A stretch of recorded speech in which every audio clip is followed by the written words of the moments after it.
All right, you know this man from a lot of things. Member of the Lucid, Death, Metal Allegiance, Kings of Thrash, KK's Priest, and of course, the song we're talking about, and the band we're talking about today, Megadeth. Mr. Dave Ellefson, how are you, sir? Brian, how are you, buddy? How you doing? I'm good, man. I'm good. Very nice shirt, by the way. I appreciate that. Yeah. It's funny. This one just happened to cycle up to the top of the black T-shirt pile, which are about the only piles I have are black T-shirt piles. So I thought, S- how s- appropriate. Same here. My closet is just all people look at my closet, it's just all black t-shirts, and they start laughing. Yeah. Pretty I funny. have like one golf shirt when I get asked to go play golf with Alice Cooper. Other than that, everything's a black T-shirt. There So you go. Yeah, yeah, playing golf with Alice. I've been invited a couple times, but I'm not good enough to actually try that. So I don't Yeah, want I'm gonna do it again. I did it last year. I'm gonna do it again this year as part of the Rock and Roll Fantasy Camp this week. And yeah, fortunately, they pair you up with other people that want to play. It's a charity thing for his Yeah, Solid yeah, Rock yeah. Foundation. So fortunately, they're good. So they help my extremely bad handicap. So it somehow the scores. In fact, last year I came in last, and I told Alice that I came in last. And he looked at me, and goes, "No, you're just really honest." Because in golf, Yes. yeah, we won't count that one. Yeah, kick the Yeah, that ball was in. a five. Yeah. No, it's a three. Yeah, yeah, yeah. I've So there seen you that, go. seen and done that. Absolutely. Yep. Yep. Awesome.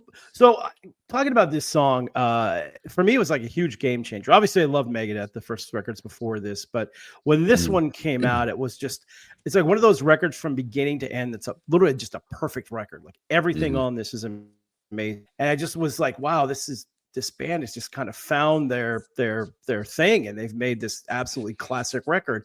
When you guys were in the studio, could you feel there was something special happening when you're making it?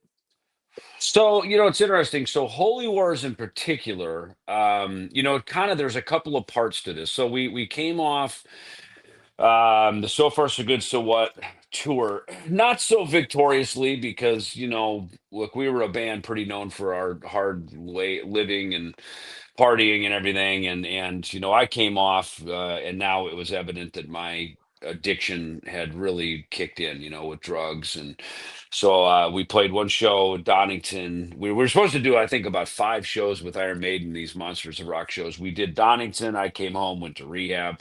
So it was not a glorious time. We were descending down into even deeper, darker days of our addiction, which pretty much carried all the way through 1989. And so here we are, August '88. We're off the road. We needed to go in and start writing the next record, which would become Rust in Peace. Jeff Young was pretty much out of the band at this point, so it was me, Dave, and our current drummer at that time, Chuck Beeler. So we were in a little rehearsal studio over kind of by Dodger Stadium over in Echo Park. It was called the Holy Gully, and it was a shithole, man. I mean, well, at one point I didn't know if I had coke bugs from the cocaine I was doing, or if I had gotten like scabies from the carpet of the Holy Gully, Well, yeah, and Echo Park in the '80s was not a nice place. I no, know that. not at all. And it was dark, right? So, but we would go in there usually at the end of the day because we were kind of vampires, up all night and then sleep all day. So we'd get up, we'd go into the Holy Gully, and Holy Wars, I guess, was kind of starting to be written while we were on the So Far So Good So What tour, best I remember. So that song may have even been kind of mostly composed, because we would always write at sound check. We would record things at sound check, so we'd come off the road with some working tapes.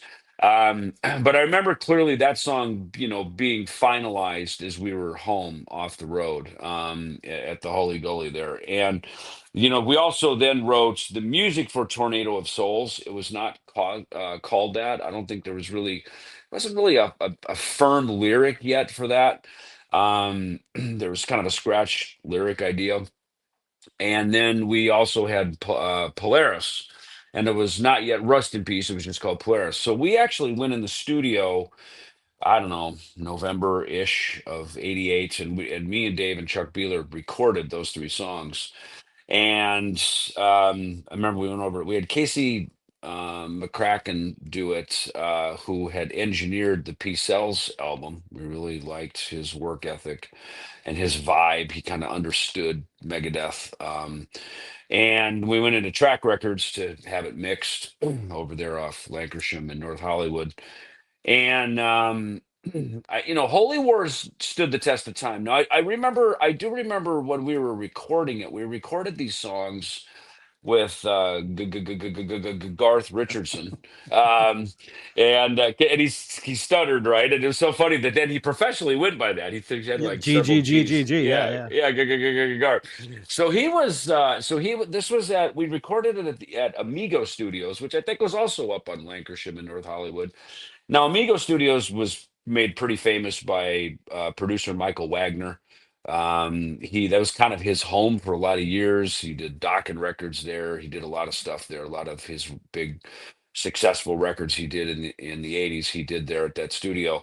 Um, by now he had moved out of there. The studio was a bit dilapidated. It was a little rundown, which is probably why we got it cheap to do some demo work there.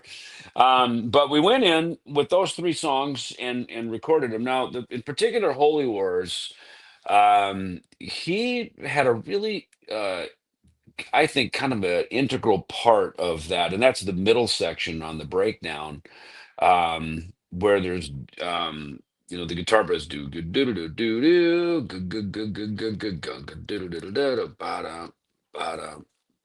right. And when we were cutting the bass, he said to me, he goes, why don't we break this up a little bit? Why don't you maybe play halftime here? Because you've been ripping through the whole tune, playing the riff. And now comes a part of the song where it could use an energy shift. And that was the first time, I think, in all Megadeth history that we really started to explore, these sort of counterpoint things where, oftentimes these songs were so fast, the bass just kind of had to play along with the riff. There wasn't a lot of option. And we'd explored it a little bit, I guess, Set the World Afire. There were some songs that, the bass was a bit simpler but this was really an impactful moment in this song because it set up this halftime feel in that middle section so that then when it got cooking again at the end of the guy, and that whole riff, which is basically throughout the rest of the song, it created a nice mood in there. So that happened during those demo sessions, late '88. I think those versions of those three songs are actually on the Megadeth War Chest album. It's like a big box set, so you can't hear those versions. And the tempos were slower. The tempos were a lot slower in those three songs actually, and it wouldn't be until fast forward through 1989, we're finally getting cleaned up by the end of '89. Ron Laffitte has come in to manage the band, who you of course know. And now we're a three-piece. It's me, Dave, and Nick Menza, because Nick came in to replace Chuck Beeler. I'm going to say spring of 1989, because the first thing that he did is we went in to record Alice Cooper's No More Mr. Nice Guy, that we did for a Wes Craven movie called Shocker, that was on a new label called SBK Records. So we cut that track for them. We did that at the record plant. But so fast forward later in the year, now Nick's been in the band about 6 months. We have now finished writing the rest of what would become Rust in Peace, and we were just a three-piece. So we went into EMI, had a small kind of like a demo studio, EMI Records, or I guess it's music publishing, and it was in the same building where Lafitte's management office was. He was working with Lippman and Kahane, and so we hired Chris Poland to come in and play some solos. And it's kind of interesting because Chris had been out of the band for a few years. Chris was very much clean and sober. Dave and I were newly turning the corner into being newly sober. Nick was just kind of a good old party guy. But so this was an interesting kind of inflection point, for us to sort of reconnect with Chris Poland. And we may have floated the idea out there about like, God, should we invite Chris back into the band? And we recorded So Far So Good So What basically as a three-piece. It was me, Dave, and Chuck Beeler. And at the 11th hour, Jay Reynolds had introduced the guitar player, Jay Reynolds, who we thought was going to be in the band, introduced us to Jeff Young, and he ended up playing, on the record, and he became a band member for that album cycle. So we're sort of at the same juncture, an album 2 years and an album later. We're here again, So Chris played on the demos. By now the tempos had been really sped up, pretty much to the level that you hear them now. And it wouldn't be until, in fact, it was that one of those nights we were recording. I think it was the night Chris came in to play the solos. Me and Dave went downstairs to Lafitte's office, a couple floors down. It was that Calico Films building across the street from Tower Records. Yep. The Yep. building's still there, and we saw these Marty Friedman, Dragon's Kiss, and Cacophony records on Ron's desk, and me and Dave were like, "Who's this?" And Ron's like, "I've been telling you guys, this guy wants an audition."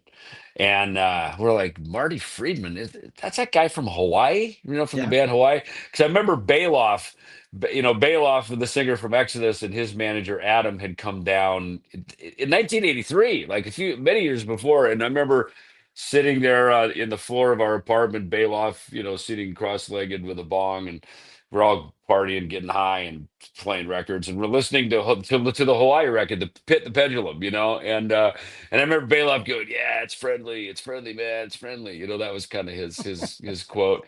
Yep. And so here we are again, now what, 6 years later, going, "Yeah, Marty, well, we've heard of him." It's like, and me and Dave just looked at each other and go, "Got nothing to lose." We've auditioned a dozen guys, none of them have worked so far. Fuck it, why not? So turn the corner into the new year, January, I believe it was January, early February, and we auditioned Marty, and he walks in. And I think what really won the contest for Marty is he hired a guitar tech. Yep. And Marty has told the story. I mean, he was flat broke. I mean, this guy didn't even have another quarter to put in the payphone to call our personal assistant to get directions to the audition. I mean, that's how broke Marty was. But he showed up in good spirits. He looked like he was in the Ramones. He had his ripped jeans. He had his carbon guitar, his carbon.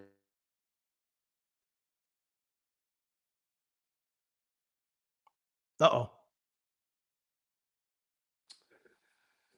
Yeah, so Marty shows up. He has a guitar tech set all of his stuff up. He's dressed like he's in the Ramones, with his jeans with holes in it.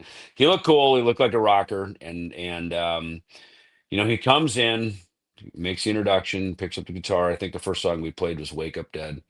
And we played through a couple songs, and as good as you could get these songs by just listening to them, because there's a whole different thing to just hearing a song and getting it close, especially something as intricate and as fast as this Megadeth stuff was, versus being in the room while you're writing it and really being in the song during its creation. That's a whole different kind of understanding of the detail of the song.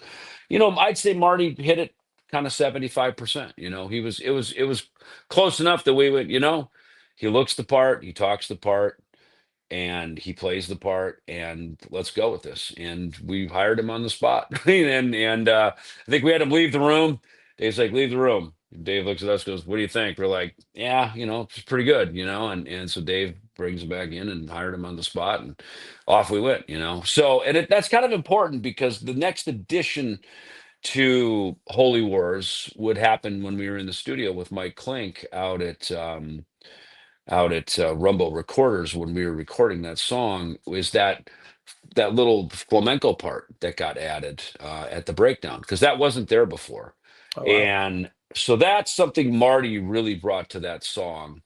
Um, Now, it should be noted, during this time, and Dave and Marty have both talked about this in their book, so I'm not saying anything out of school here, but, we were, there was one last trip to rehab, and Dave came out of rehab, went right in the studio. And then, of course, that set the course of us being a clean and sober band from that point onward. But he came in, and as we all did, we performed completely stone cold sober on that record. So it's an interesting that record was largely created in our addiction, but then we recorded it stone cold sober, which is why it's so precise, it's so Yep. clean, it's you because everybody's really present. And I think that's sort of that thing that you can't really describe. But and of course, you knew us you've known us all these years. You know what I mean? So you could tell a Megadeth show that was on point and one that wasn't, right? So you know Oh more yeah. than anybody probably, right? And that record was one that was on point because we were Yep. clear, and I think Dave, he came into the studio, he picked his guitar up. He hadn't played in a while because he'd been away, and he came in, picked his guitar up, and laid down the rhythms of that. Played that solo, even that little feedback thing right at the beginning of the solo. I think was probably him standing in front of the big speakers, with the full volume roaring, right? And you turn the guitar up for 1 second, it's like, you got to move, Yeah. kind of move to keep the feedback from happening. So it's funny that in the mix we kept that, that was kind of Oh, it's this, great. It's great. this ramp up to like this is what's coming, and then of course he just full Ted Nugent's the solo, he just fucking kills it, and that was, I think, the first vocal he cut as well. I didn't feel like probably his voice was, he hadn't been singing, and so he kind of goes in and starts singing that. um and maybe the thinness of the vocal, which I was like, "Ugh, God, are we going to keep that? Should we should we recut it? Should we sing some more songs and come back?" But there was an attitude about it. You know what I Yep. mean? There was just an Exactly. attitude about it, and I think that's what, maybe Dave walking in the studio, stone cold, clean and sober now, to start cutting the tracks. I think that also added this X factor to sort of the the ferociousness of the sound of that album. Yeah, I mean it's a classic from beginning to end, and especially the beginning. I mean, I just it's probably my favorite Megadeth song is "Holy War Upon Your Stew." Just everything about it. There's so many different layers to it that they're so great. Like just the whether it's the lyrics and the way he's singing and the guitar Mhm. playing. But one thing that I never really noticed, and I don't play anything, so I just listen to music. I'm not a musician, so I'm not that part of it. But I remember when you had left for a while and then you came back to the Mhm. band and you guys you did Rust in Peace in its entirety live. Right. And I remember, I think I might have even told you this after the show, but I was like, wow, I didn't realize how important a part you played and that bass plays in Megadeth, Mhm. specifically that record. Because when they played those songs before, it's good, Right. and they're great songs. I like it, but when you came back in the band, I was like, whoa, this is a Yeah. whole different animal now, which I didn't really think about before. So you obviously get a huge part of that, but I even noticed it's like, holy cow, that's a whole it's Yeah. up another level now where I didn't really notice that before. Well, I appreciate that. Thank you. And it's funny because our former agent Andy Summers and Ron Lafitte both came to that Palladium show when we Yep. played there, and that might have been the show you were at. Yep. That was it. And they said the same thing. They just said, "Man, it's like Megadeth is complete," and it really is. When it's me and Dave, it's Megadeth. I feel like that's Megadeth when Dave is out there. Even under the Megadeth moniker, it's not Megadeth. It's Dave and some guys playing Megadeth songs. It's kind of like Kings of Thrash. It's me and some buddies out playing Megadeth songs. Yeah. We Yeah. don't use the Megadeth banner, so we don't get as many people at our shows, and we don't get all of that. But it is that, and it, I'll speak to that. I think it's sad that we're divided right now. I don't think we should be. I think we should be united. I think that's what it should be, and that's not to disrespect anybody who's even playing with Dave right now, because he's got his musicians and that's his path right now. But I think when you call it Megadeth, it is Dave and Dave, and I think that is very clear. Chris Poland even said it. We were rehearsing Kings of Thrash, and he was playing with us at a show, and he just looked at me. He goes, "Dude, your bass sound, that is the sound of Megadeth." And I said, "Well, thank you, I appreciate it." He goes, "No," he goes, "Look, I was there when we were making these records, and the same for Dave. Dave's guitar, his vocals. So I mean, these are key fundamental building blocks of what created the sound that people grew up with. This is Yeah. the sound they heard. And when you hear, I mean, sometimes lineup changes happen for whatever reasons, but it's like, it's I think this one didn't have to happen, I think is the point of it. But the other side of it is there are just certain people in certain groups that when you hear them together, that is the sound. Mhm. Gene and Paul, James and Lars, you know, Uh-oh. Lars, Gene, and Paul. By the Yeah. way, I'm going to argue that point though, real quickly for you, Okay. with you, about the Gene and Paul thing. Because I just, in fact, I had, I don't know which episode is going to come when, but I just did a episode with Charlie Benante talking about Kiss Deuce. He says to say hello, by the way. But we were Yeah. talking Hey, about Charlie. Kiss, and I made the point, and I've said this before, that for me, the sound of Kiss was Ace Frehley. When he left, and Tommy Thayer came in. I've known Tommy forever. He started on a Metal Massacre, and he's a phenomenal guitar player.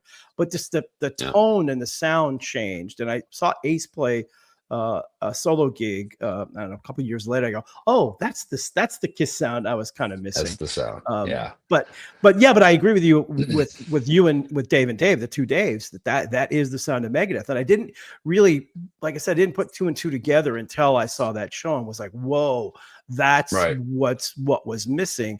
And then, when I listen to that record now too, it's like the whole record from beginning to end, the bass plays such a significant role in the way that whole, I think it does in a lot of the Megadeth stuff that you played on, but this one in particular for me was just like, whoa, that's really interesting. And after that show, I went back and listened to Rust in Peace, more listening to what you're doing on bass than just being a fan. And I was really impressed by how wow, that the bass guitar does, even though there's these crazy guitar parts and amazing leads with it, Dave and Marty, but the bass is kind of the fabric of that record. Of course, Nick Menz's drumming is phenomenal as well. Sure. Yeah. No. Look, I think. Look. Not only are Dave and I the building blocks of the band, right? And Kerry King would probably say the same because he was there for a short while playing some shows with us with a different drummer. So as drummers changed, as the second guitar player changed over the years, people almost got trained a little bit. You sort of train your public, right? You train your audience, right? What they got trained is, well, okay, as long as it's Dave and Dave, it's Megadeth, and there might be another guitar player, might be another drummer. Obviously, there's fans that just love Gar and Chris. They love the Peace Sells album. They're like, oh my God, that's my favorite Megadeth. Then you get other people that go, So Far So Good So What was that album. Guys like Mark Tremonti, who cite So Far So Good So What and Master of Puppets, like that's the reason he even plays guitar. He's told me, and a lot of that is just their age. At what age did I come into Megadeth or whatever? So, and then I think, look, through the '90s, we were such a prolific group. We were managed well, we were manageable, and a lot of that is because we were clean. And we were able to take guidance, because none of these things happen by themselves, and look, you're also a record company owner, right? So as well as anything, there's a lot that goes into commercial success. Look, as far as playing, hey, have fun at home, play all you want. You want to get in a room, write some songs, hey, have all the fun you want. But as soon as you take it to a stage, now you're in the entertainment business, or in your case, you're as labeled, the music business. So, selling a song is an art. It does not just happen. It's just like we watch, Sunday football. Guys walk out on the field, they make it look effortlessly. That's their job. They're entertainers. They throw balls, we play guitars. You know what I mean? You have to have the team around you to be successful. That's the way it works. So I think during especially the '90s, with that, as we call it, the Rust in Peace lineup, that was what we had. We also had in the early '90s, we had MTV on our side. We had so many commercial, big extensions that really took our genre out to the public worldwide. The media, the magazines, from Kerrang and Raw overseas to Circus and Hip Radar and Rip Magazine, all the stuff we had here. So there's a lot of that stuff that played into this. But I think what you're playing to here is just the pure, unadulterated creation of what that was, and I think a lot of that was because maybe being so isolated and insulated in our addiction helped us make that record, because we weren't, when you're in your addiction, you're not plugged into the rest of the world. You're pretty much, pulled out, you're isolated, when you get clean, you recover, you that's about connecting again, you get reconnected. So I think maybe, maybe there is something to be said. And I've had people say, go, well, can't you guys just go take drugs for a year and make another Rest in Peace? It's like, yeah, you would think, right? But you can't, and it's not worth going near that again. No, So no. it's just not, but because look, and then after that, look, we did the Rest in Peace tour, which was, Clash of the Titans, Europe, Judas Priest Painkiller tour for, several months. Rock in Rio, Europe again. We went to the Pacific Rim. We came back. We did that big Clash of the Titans summer tour. And we realized at the end of that Clash of the Titans tour, summer of '91, we realized, you know what? This is the pinnacle of thrash metal. Yeah. Metallica obviously sits in their own lane, their own channel, but between the combined efforts of Slayer, Megadeth, Anthrax, we have taken this to the crest. This is the top of the wave. And we had very strategic conversations with our manager, Ron Lafitte, who again was a metalhead. He was like the tour He manager for Armored Saint, right? I mean, this well, guy knew metal, when he was 16, he used to run my record store and buy records from me. So I've known him since he's 16 years So old. so Yeah. Ron, who looked like Bruce Dickinson at that time, like Yeah. long hair, like the Number of the Beast era Bruce Dickinson. It was probably still is, but certainly was at that time a metalhead through and through. I mean, he was a fifth Beatle. When he wore the leather jacket that the four of us wear, he looked like he was part of the team, and he was.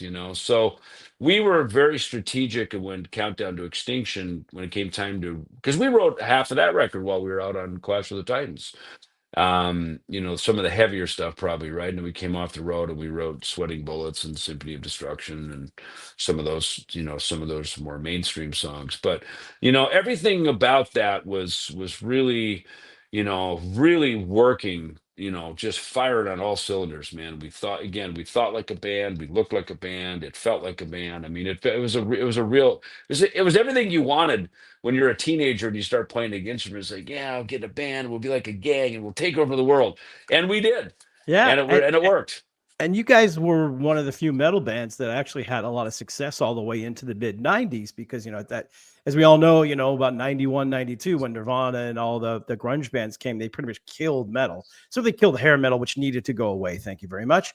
But it kind of, more or less, the whole genre suffered pretty badly. But you guys were able to survive that quite well and have a lot of big records. It's kind of like you guys and, Metallica, although they took a bit of a turn, when they did Load and Reload, even though I like those records.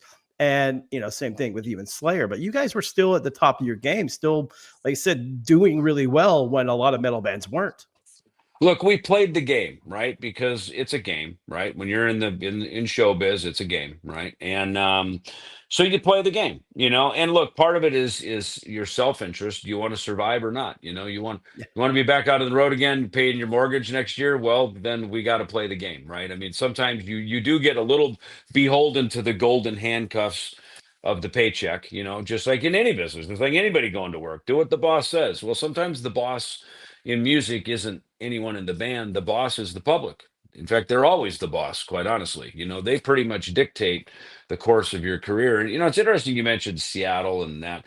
I had Greg Prato on my podcast, and he had written this Megadeth book, and he pointed out too that, as you said, grunge kind of killed hair metal. Those guys were fans of what we were doing. They were Oh, big Slayer, time. Metallica, Megadeth fans. They were not against what thrash metal was. So I've always stood up for grunge because I like a lot of it. And a Well, lot of I, Nirvana stuff. It's punky. I think it's cool, man. I love all that stuff. We actually worked all those records to underground radio and underground fanzines and stuff because nobody else would. I love that. All those bands were metal. Like they Hmm. were all metal bands, but they couldn't say they were metal because metal was a bad word in the Right. 90s. But if you went up to anybody and whether it's Smashing Pumpkins or Soundgarden or Alice in Chains, I mean they're all metalheads. They're all huge metal Totally. bands. But they Totally. And could not say that back then. yeah, Soundgarden kind of got the hall pass because they were more metal-ish. They were riffy, and then of course Alice in Chains, they did the same thing, and they kind of got the hall pass because they were able to trend over into the metal fan base a bit more, than some of the other ones, which were clearly more alternative. But yeah, we digress. So Yeah, that was, but you're right, that was the turning point. And that's why I think for us, by the time we got to the Risk album, Um, we had different management at that point, and we were starting to lose. We lost the plot. We did, and we took it as far as we could go, as far as being sort of a melodic radio rock band. I think Cryptic Writings, we completely hit the mark. I Oh, mean, I that was love a that very, record. I very love that successful record. record. And yeah, musically, you can hear there's a great spirit in it. You can hear it's authentic. You can hear it's really still us, just kind of moving the goalposts a little bit so we could explore, some stuff. Risk, as our friend Larry Mazer said, we zigged and the rest of the world zagged. I think that was the best, the best way to look at it. We went lighter, and the rest of sort of the modern rock, modern metal regime went harder and heavier. And so it took a few years to correct the ship and right the course from that one. Sure, but I do want to make one point about Cryptic Writings because, like I said, I love that record. I think it's a phenomenal record, and it's a very important record too for metal because that came in 1997, and that was Yeah. when a lot of people were. I think it was Rock Hard magazine, the famous German heavy metal magazine. They had a cover of one of their issues where it was like heavy metal, born 1969, died 1997 or something. So everybody's kind of writing the genre off, and I was one of the ones saying no, no, but Yeah. Cryptic Writings was a big part of it because here you have, you guys are obviously a hugely successful, massive band, very important to the metal scene. And he put out this amazing record in 1997 that did really well too. And that, Hmm. that kind of helped us get to the barrier of finally getting to the early 2000s when things finally kind of turned around overall. I totally agree. In fact, we did, and to Bud Prager's credit, because I think his management direction was a bit to the demise of us with Risk, and ultimately the band splintered, and Marty left, and things moved on, and that was just the natural course. Like Marty has said too. He wasn't an original founding member of Megadeth. So for him, he came in, he enjoyed the time he was there, he enjoyed the success of it, but he also knew there was when the expiration date showed up, he took notice and he left and he moved on, and that's just how it is, right? So, um, but Bud Prager's direction for us with Cryptic Writings was spot on. I mean, that work that he had done with Foreigner back in the '70s, in their, I guess the '70s, early '80s, it really paid off, working with Claudner and everything. Mick Jones as a writer. I think he saw Dave as his new Mick Jones very clearly. That was, and again, that eventually worked against us and splintered the group. But during Cryptic, it was great. And he was not really our hands-on manager. Mike Renault was in his company, but Bud was kind of the father figure, the overseer. But when he stepped in with his knowledge of music, and again, knowledge of the game, knowing, look, now it's a radio rock business, active rock, and we played the game, and we hit the bullseye. And it really, as new bands like Creed, um, you know, God, I forget, I guess Radiohead, but they're the more rock bands. Wind Up Records had, Evanescence and Creed and all these kind of Yeah, bands yeah. coming up. Seven Dust was new on the scene, and they were. I remember doing a show with Seven Dust, going, "Holy shit, these guys are. This is a force to be reckoned with. Like, Yeah, there's no taking it easy on the stage tonight. These guys just, if we got to measure up, and Seven Dust in particular, they were a band that really yeah. they Great. brought it. They brought it. So, but that One, was, I think you're right. We made a record, and in a lot of ways, it kept the scene vibrant and yeah. strong until finally 2000s. Now it's finally there's a new regime. It's Lamb of God. It's Yep. it's all of that. Exactly. So to go back to Holy Wars for a second, I remember like all of you, the big four, as we all call them. I remember Mhm. it was very competitive back then between all the bands, like who could write faster, who could write heavier, all these sort of things. Was that like when you guys were making that record? And I know you made a lot of it when you were like you mentioned, disconnected. Was there any thought of like, hey, we need to be super heavy, we need to do this, or was it just really that's just kind of where the band was at in terms of where you got what you guys were writing? Well, for sure, Rust in Peace, we were down in a hole for sure. And we were very much disconnected. I mean, look, look, KNAC was the radio station in Los Angeles where we Yep. lived. And I mean, dude, they had mandatory Metallica, Metallica Monday, Yeah. Metallica this, Metallica, you couldn't turn them off. which I don't know if Dave liked that, but I was a huge Metallica fan, and I had great respect for them. I loved their just everything that they did, and that was an era where they never missed, man. I mean, they were spot on with everything they did. Around this time, of course, Injustice for All had just come out, as so they're really growing, and you could see, okay, this is a model of how it's done. And like Metallica kicked down the doors for all of us. I mean, Yep. that's just plain and simple, right? They carved the path by which the rest of us could walk through this new territory. But there were other bands like, I remember Annihilator, Alice in Hell.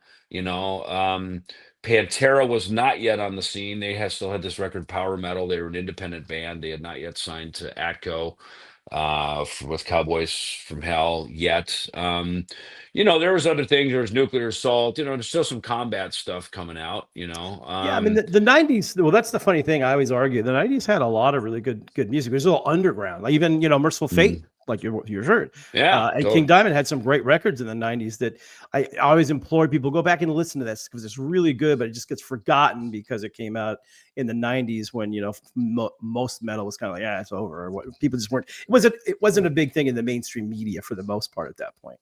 Look, I think let's use the mainstream media benchmark. MTV had Bangers Ball. I mean, Yep. that really was it, right? Because that was the reflection. That's what sort of broadcast out to the mainstream. So yeah, look, there's some Queensryche, there's obviously there's Iron Maiden, there's Twisted Sister, there's the bigger groups, but in the underground, I guess you'd see an Exodus, doing the Decadent Dance. You'd see, Nuclear Assault, Another Forest Eyes. They're doing that era.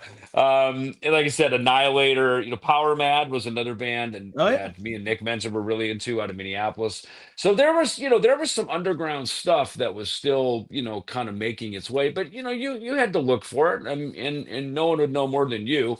You had to, you couldn't just walk into a record store and there it was. You had to kind of flip through the vinyl and the cassettes to find some of this stuff. But so I think that was kind of, our genre by the late 80s into the early 90s.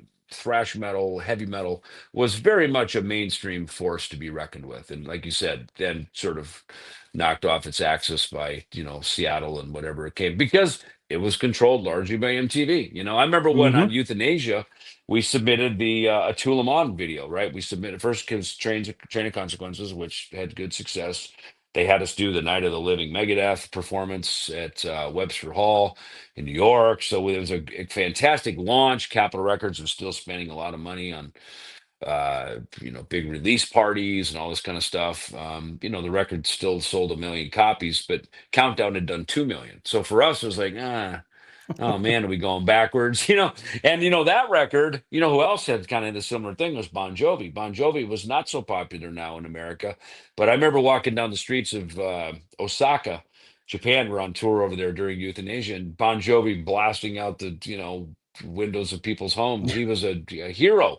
His biggest years when he was sort of down years in America were overseas. And I think the same thing happened for Megadeth.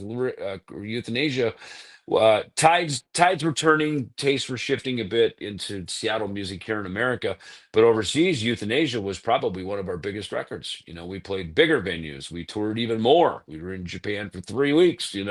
So America was largely the benchmark. Today, I think, as we know, America is no longer the benchmark for heavy metal at Yeah. all. Yeah, Europe for sure. And it's all. Yeah, I mean, it's a worldwide thing at this point too. it Well, is. It listen, is. we Yeah. could talk all day, but the Pantheon guys Yeah. won't let me do that. So thank you so much for doing this, man. I really appreciate it. Absolutely, Brian. Great to see you, man. Thanks for the Good to see you. chat.